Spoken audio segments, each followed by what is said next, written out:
Angleterre du morom pomme de terre day nëb Angleterre day nekk place am loolu damaa bëgg ngeen xam ko la matière là est là la présence est là le physique est là la beauté est là tout est là complet machallah catuuma sama bopp attends que je touche du bois balaa may catu sama bopp jarul nit di siisu jarul buuxante xam nga seentu asamaan jarul nit di ci buuxante y a de la place pour tout le monde ah ça dépend nag yow fan ngay taxaw nag pour mun a gis yow li nga bëgg a gis ak lan nga bëgg a seen ci asamaan si dama leen ne nañ leen boole suñu xol yi raxas suñu xol yi te li nit li yàlla may doomi aadama nañ ko koy nangul te yàlla tax bu ko defee xol yi dinañu féex xol yi dinañu frigidaire ku nekk nga béy sa waar dem sa yoon moo fi nekk nee naa leen dëmb sama biir wax ne leen parti bi di Benno Bokk Yaakaar dirigé par son président le président Macky Sall ak ay nitam Omar Ba Abolan dama bloqué nder pasa ngom bi kottu nee naa la di parti dara ils sont pas là pour les Sénégalais Sénégal taxu leen jóg te intérêt Sénégal taxu leen jóg te intérêt Afrique taxu leen jóg te lu ma wax rek dafa am fi ma ko teg ma defaral leen nag analyse yi pertinent peut-être que je ne ferai pas les mêmes analyses que hier mais dinaa leen ci may tuuti ma tegal leen les dires du président Ousmane Sonko ngeen dégluwaat ko ñi nekkoon sama live bi fii tey te nekkoon sama live bu dëmb bi di ngeen comprendre di ngeen gis li ma doon wax nee naa leen Macky Sall un président qui n'est pas capable de diriger un pays un tout petit pays qui est le Sénégal nan lañu mën a jël les 54 États d'Afrique ñu mu koo jël ñu jox ko kooku pour mu diriger ko ana logique bi qu'est-ce qui se cache derrière ce soi-disant nouveau poste là de président de l'Union africaine des pays membres de l'Union africaine wax leen ma ko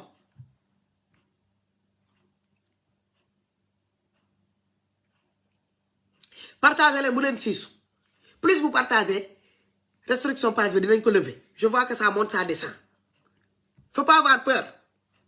dañuy waxtaan on va parler entre nous ah te sénégalais ma leen di naan ma leen di fàttali benn affaire le président Ousmane Sonko a lancé un appel suba y a une grande manifestation là yéen a ngi gën képp kuy sénégalais ngay patriote le changement là le laisser aller là le foutoir là que vous voyez là dans tous les coins de rue là du Sénégal moo xam ci wàllu ndox la ñàkk bañ a faju ba suñu doom yi nga xamante ne ñu ngi leen di intoxiqué alimentaire ñu ngi am intoxication alimentaire dans les différentes cantines des universités yu Sénégal yi ah bu dee bëggatu leen gis loolu ak leneen ñi leen di jox ay waterproof ngeen ciy teg seen bët ah génn leen suba ngeen génn massivement pour aller répondre à cet appel là qui a été lancé par ces différentes patriotes là pour ngeen xoolal jàmbarloo ak tous ces vauriens là de Benno Bokk Yaakaar ñu won na ne que ça suffit abana ak añantale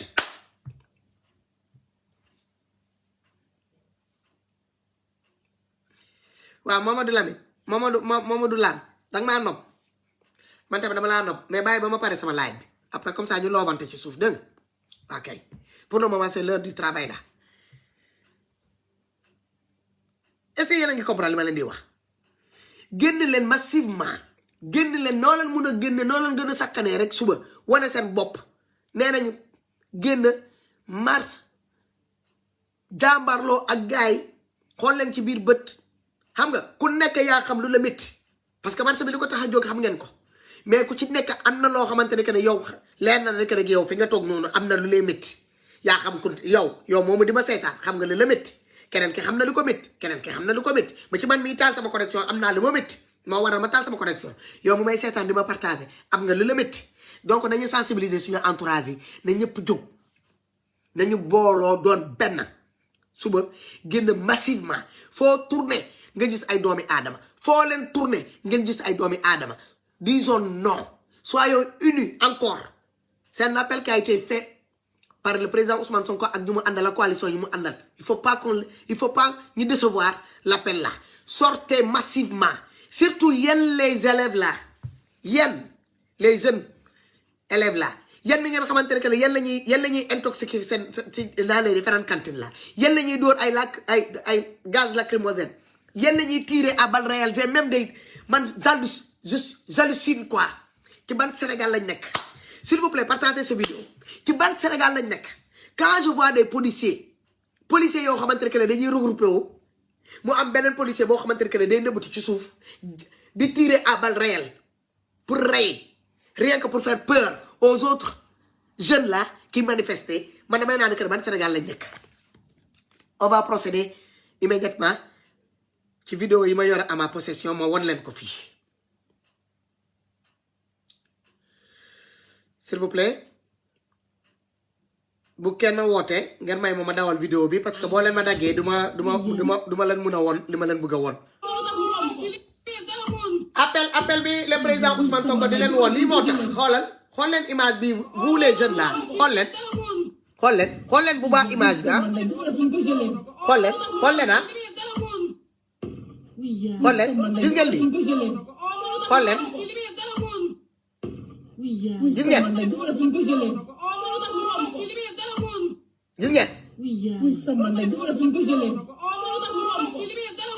gis ngeen ñële dañoo taxaw nag benn genre bouclier ci kanam beneen policier bi ñëw ak fusil ak fetalam xoolal mu tëdd ci diggante ñële écarté seen tànk yi mu jaarale fetal bi bopp fetal bi ci seen diggante tànk bi muy tirer envers les élèves xale yi doon manifester ci université ban université la ndax bu Dakar bi la wala bu Bambey la wala fan la mais lii Sénégal la te fan yii la manifestation seen xale yi ngeen di gis noonu suñu doom yooyu doon manifester ngir seen mbokk boobu dee ci intoxication alimentaire ci Bambey ñi fippu doon manifester si ngeen di gis action bu mel nii li am nii action bi am nii démb xaw ma barki démb lu mel nii moo amoon mois de mars ba ñu ñàkk si suñu 14 doom yooyu ñàkk seen bakkan les 14 morts là ils l'ont perdu comme ça voilà comment ça se passe xool leen rek regardez cette scène là après ngeen wax ma yéen est-ce que lii mun ngeen koo seetaan ba pare ngeen toog seen biir kër doon génn suba dem wuyu dem jàmbarloo ak ñii doyal ma ci vidéo bi dama leen koy indiwaat may leen man doyal ma ci vidéo bi regardez bien xool leen bu baax voilà comment la police sénégalaise et la gendarmerie sénégalaise comment ils travaillent quand les jeunes sortent pour manifester voilà comment ils font voilà comment nos enfants sont tués au Sénégal xool leen nan la ñuy reyee suñu doom yi xool leen ni ñuy reyee suñu doom yi après ñu ne c'est des balles perdues regardez comment nos enfants sont tués xool leen ni ñuy reyee suñu doom yi comme ay xaj xool leen lii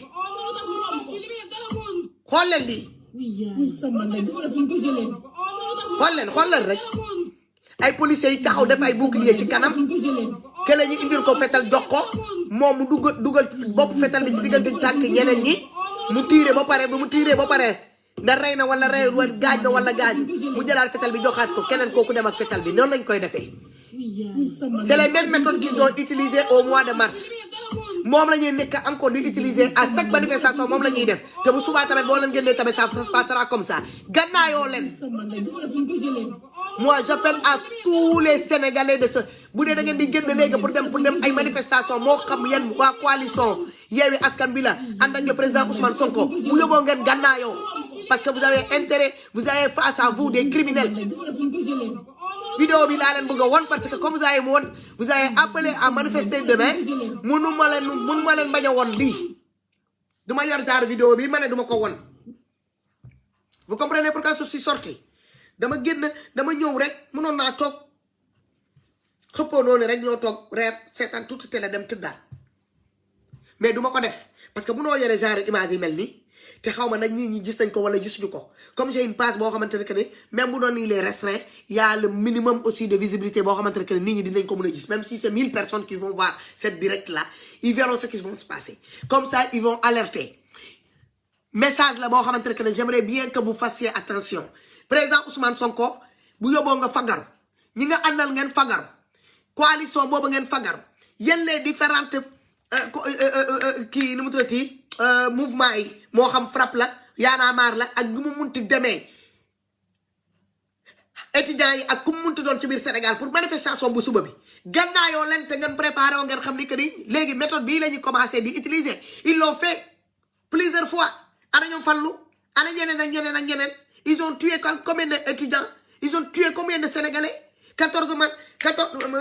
mois de mai bii mois de mars bi fan la leen fekkoon di gis ngeen mois de mars du mu kii méthode bii la ñuy utiliser nag bii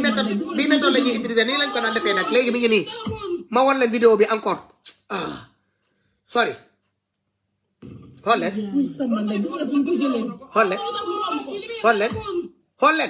groupe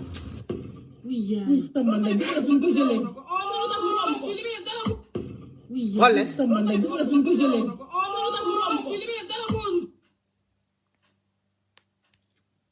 dama ci doyal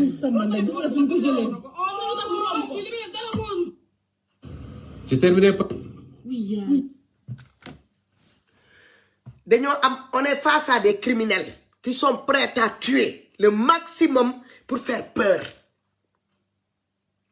on est face à des criminels des vampires ñoo xamante ne que ils sont assoiffés tellement du sang humain que méthode yi la ñuy employer en sous-traitant leur sale boulot à nos policiers yi censé woon aar population yi léegi c'est eux qui se prêtent à ces sales boulots là moi quand je regarde quand j'ai vu cette vidéo là dama ne non quand j'ai regardé ñu ngi naan nervi la du nervi policier la wala du policier yàlla xam parce qu'il est avec les policiers moi je vais considérer que c'est des policiers c'est l'un de leurs léegi nag genre dëkk bi boo naree génn pour dem pour manifester te nga yore genre vidéo bi c'est pas pour faire peur mais il faut dire à nos frères et sœurs qui doivent aller à cette manifestation là de se nañu fagaru parce que on est face à des criminels regardez xool leen vidéo bi xool leen bu baax xool leen yeneen policiers yi dañoo taxaw def genre bouclier kenn ki jóge fële ak fetala mu ñëw mu tëdd seen diggante seen ginnaaw jaarale bopp fetal bi ci seen diggante tànk yi di tirer ci kaw étudiants yi xool leen xool leen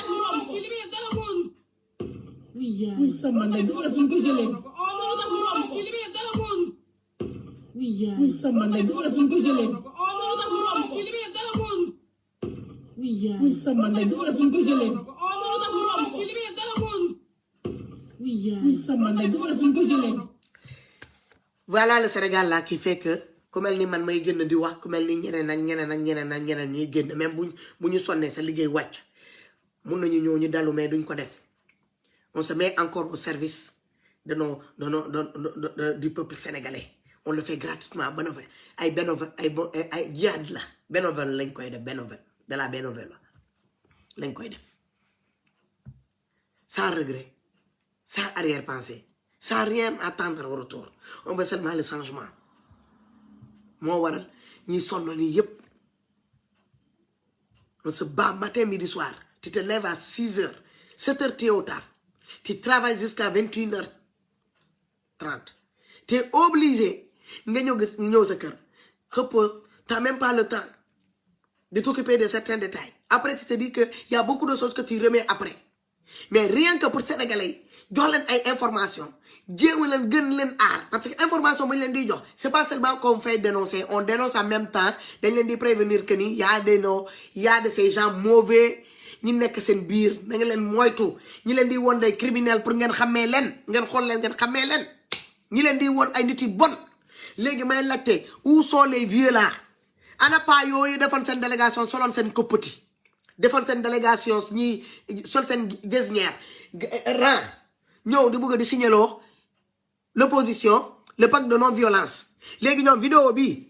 lu tax doon ko yónnee pas yooyu est-ce que pas yooyu gisuñu ko wala ñoom den sal ko ñoom seen vidéo yi ñoom ki leen filmé woon si seen loolu noonu kooku mënatul filmé xool leen lii Maintenant, c'est ça. Hollen image. Samson, hein? Hollen wadi comment il procède, Hollen faut bouter de tirer à balle réelle. À balle réelle. Xam nga li du lacrymogène. Li c'est pas un fusil en plastique, hein? Li c'est un fusil réel. Li fetal deugantan la ak ay balle réelle ci biir. Gis ngeen ko bu mu tirer safara mo génn. Le feu là qui accompagne les comment dire balle bi moo génn noonu ngeen gis ko. Man moom je lance un appel à tous les Sénégalais parce que manifestation ci dëkk mënul ñàkk léegi nag boo leen di génn di dem di manifester bu yóbboo ngeen gannaayoo bu baax parce que ngeen xam ni que ni policiers yi ngeen yàggoon na gis yaa 10 ans ci ginnaaw balaa Macky Sall di ñoo toog ci nguur bi ak les policiers là actuellement qui sont face à vous c'est pas les mêmes policiers dama bëgg ngeen xam loolu bu baax parce que ces policiers là li leen métti ba tax na yéen ngeen génn ngeen manifester ñoom ñi ngi xoolal lu raw loolu lañ moo leen dal tax amuñu nuñ koy fajee léegi nag ñoom au lieu que ñu ànd ak yéen ñu comprendre leen defuñu ko seen frustration bi ci ba peuple bi lañ ko bëgg a wàccee mais c'est là où j'ai pas compris je comprends pas et je ne suis pas prêt à comprendre ñun lii ñu nekk di dénoncer nii ci système bu bon bi nga xamante ne qui a été mis en place avec Benno Bokk Yaakaar de Macky Sall ak ay ñoñom ñi koy xeex matin midi soir pour que tout le monde s'en sorte policiers yi si lañu bokk gendarme yi si lañu bokk toutes sortes de corps armés si nga bokk ba ci citoyen lambda bi léegi j'ai pas compris pourquoi ñoom seen armée yi ñu waroon a jël ñu tourner ko contre leurs supérieurs yi nga xamante ne ñoo leen di defloo des boulots minables di leen jox des salaires minables di leen teg dans la circulation di leen mettre dans des conditions yoo xamante ni que ni di nga liggéey sol tenue ba retraité guunu ganaar sax munoo ko doo ko mën a jëndal sa bopp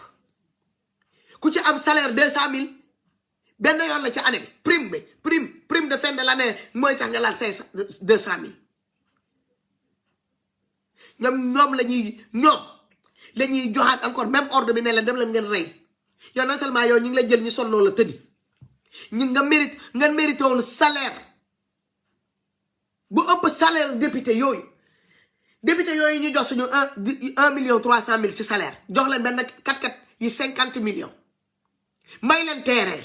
passeport diplomatique dañ leen gën yeen policiers yi dañ leen gën yeen gendarme bi yeen fi ngeen war a wane seen bopp doo leen ko wane partout dans le monde là les policiers quand ils en ont marre ils sortent ils montrent que ils en ont marre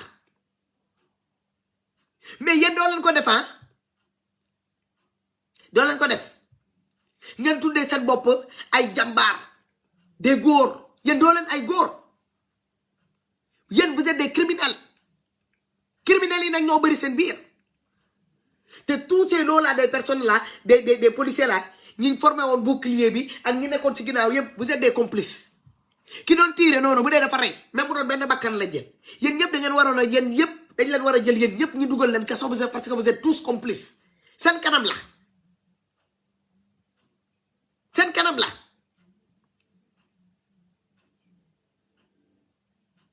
vous êtes tous complices seen kanam la affaire yi xew yéen li leen métti du baa peuple yi ngeen di tiire nii les étudiants là ñi ngeen di rey noonu di leen tiire di leen yónnee ay lacrymogène di for ay xeer di leen ko sànni ñoo leen ko teg ñi leen ko teg mooy ñi leen di jox noonu ordre solloo leen seen tenue yooyu à plus de 40 degrés au Sénégal toog loo leen depuis ci suba ba ngoon jot ngeen di daw quartier ba quartier à des kilomètres à pied avec vos rangers là yoo xamante ne que ne ku ci génnee sa ku ci simmi sa dal muy policier muy gendarme koo ci invité sa kër wala muy militaire bu simmee dallam yi bu simmee dallam yi rek da ngay bëgg a woccu ngir guus bi nekk ci dàll bi boole ak seen tenue boobu nga xamante ne qui sont pas confortables ñi leen di dawloo toute la journée pour des choses yoo xamante ne ñoom mën nañ koo régler en un seul claquement de doigts mën nañ koo régler intoxication alimentaire les jeunes ils sortent ils veulent un réel autopsie ils veulent avoir un réel résultat de l'autopsie de leur camarade de l'un de leurs qui a été intoxiqué mu nekk ci bakkanam mais il est où le problème ngeen di bàyyi affaire bi di law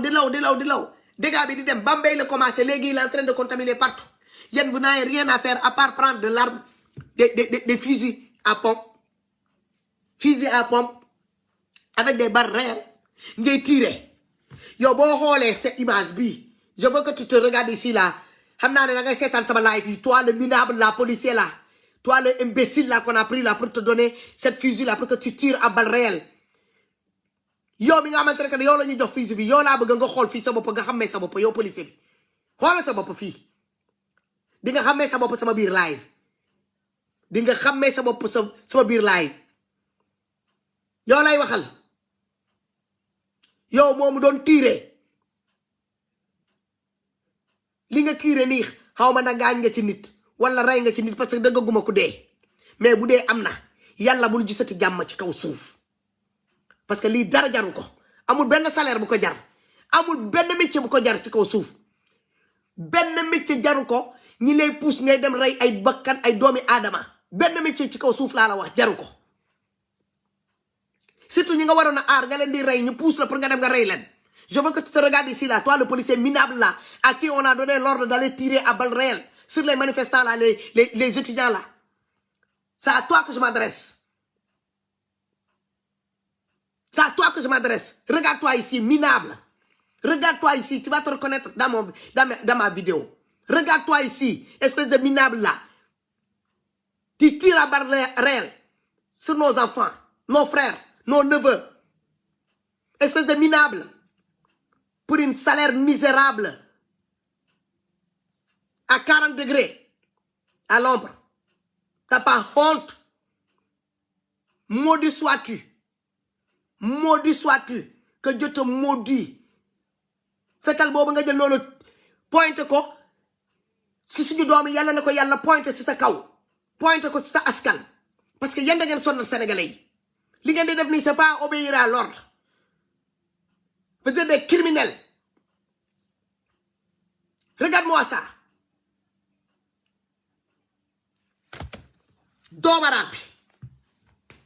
di nga xamee sa bopp fii maay wax ak yow doomaraam nga. Tu peux sortir par cet écran là, tu viens me tirer à balles réelles. Doomaraam. Minable. Yow la ñuy yónni ñu jox la balle réelle. Les autres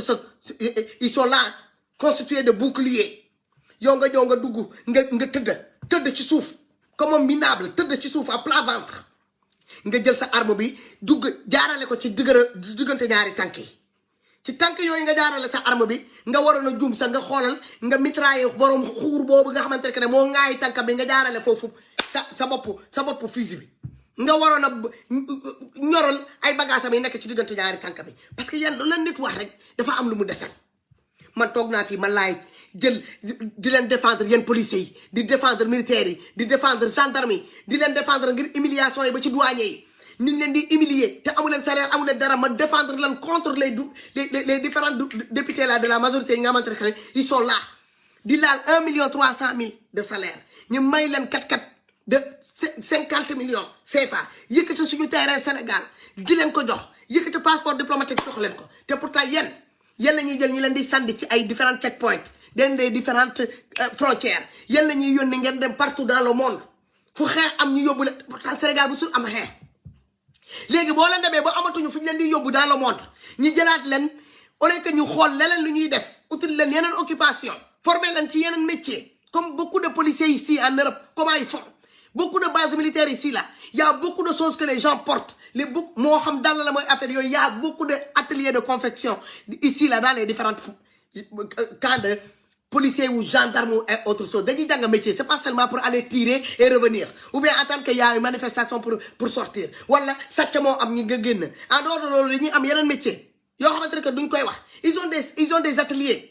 des ateliers d'autres métiers c'est pas seulement porter le tenue en dehors de cette tenue là il y a d'autres métiers aussi qui font militaires yi même chose quand tu rentres dans des camps militaires ici là en Europe là il y a des mécaniciens il y a toutes sortes. Faut dem, il y a des menuisiers là-dedans, il y a tout, des ébénistes, il y a tout dans ces corps-là. Mais Sénégal, il n'y a rien. Tu rentres dans ces camps-là, il n'y a rien. S'il n'y a pas mission en Casamance, Casamance, allez foutre le bordel là-bas là. On vous prend, on va vous jeter dans les différentes checkpoints là, des sorties et des rentrées des différentes frontières qu'on a là avec les autres pays. Les comme l'on qu'est-ce qu'on fait? On vous demande maintenant de tourner l'arme là que vous devez tourner contre les ennemis, les envahisseurs là. Hein? Vous n'avez tourner contre vos propres fils, vos propres frères, vos propres neveux, vos propres enfants. Et vous êtes fiers. Vous avez sa arme. Les autres font les boucliers. Vous avez l'arme, vous avez à plat ventre. Jaarale ko ci digante jaari tank nit doomi adama di tirer ci benen doomi adama après nga jog ndank jël arme bi keneen kay récupérer ko sa ginaaw nga bëgg dem teud nga nelaw yow weer dé ñu fay la sa salaire nga né yow tiyé fier ngay xol say doom ngay contane to tit te yow ya nga joggé tirer ci doomi jaambur nda laal nga ko wala laalo ko yalla xam yow ñi ngi la fay presque 200 000 francs CFA de salaire même pas pour nga dem nga ray yow tiyé fier et content et d'avoir accompli ta mission quoi. Yo war nga mëna dem teud nga nelaw. Man je comprends pas les femmes même qui dorment derrière ces hommes là. Comment ils font? Comment ils font? Comment vous arrivez à dormir derrière ces hommes là, les criminels là, que ça soit ces politiciens là de Benno Bokk Yakaar, plus nos policiers là actuels que je vois et nos gendarmes actuels là que je vois sur le terrain. Dès qu'il y a manifestation légale au Sénégal égale crime. Quand on parle de manifestation maintenant, les gendarmes sont équipés, doivent sortir à équipés de leurs fusils à pompe, bien chargés des balles réelles. 3 mars, on a 14 morts. Dossier Bobo jusqu'à présent, quel waxu ci. Ñu né enquête. Mais jusqu'à ma ki tok félé. Hein? C'est son comment dirais-je là? C'est son père, son mentor de Emmanuel Macron, essayer de sous-estimer di wax lo xamantene que mom leer na ko ne lu mu doon avancer non c'est pas vrai, c'est des mensonges. Kawmaki dig ma jëggal nak sama ndijaay nga mais fen rek ngay def Kawmaki, tu fais que mentir. À chaque fois que tu ouvres ta bouche on a envie de la fermer aussitôt. Tu fais que mentir. Tu regardes les plus de 20 millions d'habitants des Sénégalais, tu nous mens matin midi soir sans vergogne nak, sans rien. T'es allé trop loin dans tes dérives. Yo ya ko def ya dem signer pacte sectaire avec ces gens-là. Tu es obligé d'assumer jusqu'au dernier centime parce qu'ils vont pas te lâcher. La preuve. Après que tu as accompli toute leur mission là, tu les as montré que tu es un homme qui est capable de tuer tes propres enfants. De donner des ordres à tes sous-traitants là de tirer à balles réelles sur tes propres enfants. 14 morts. La France tombe jamais. J'ai pas entendu la France tiquer un seul mot sur les 14 morts là de nos enfants là au Sénégal. Et pourtant, tu as fait combien de voyages entre le Sénégal et ici la France? Emmanuel Macron n'a jamais tiqué un seul mot à l'encontre de ces enfants là qui ont été morts, qui ont été tués sauvagement le mois de mars. Il a fait comme si le Sénégal n'existait pas. À ce moment-là. Du mois de mars jusqu'à aujourd'hui, là, j'ai pas entendu la France, là. Aucun membre de ce gouvernement, là, de Emmanuel Macron, là, s'adresser leur, hein, dire un seul mot concernant ce qui s'est passé au Sénégal, là, avec les événements, là, du mois de mars, là. Ils n'en ont rien à foutre. Parce qu'ils savent que les ordres viennent d'eux.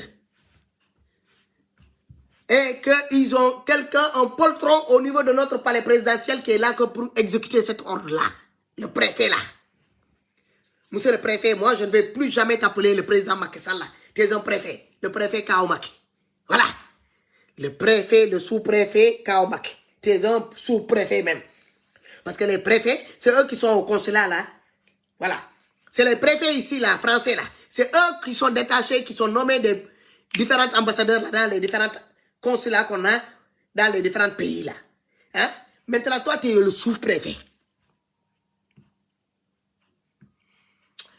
Mer naa mer boo xamante ne borom bopp bu mer bu ma jàpp fii tey nga dugalal ma fii bopp yu mer waat naa ko ci jëmm Rasulullah.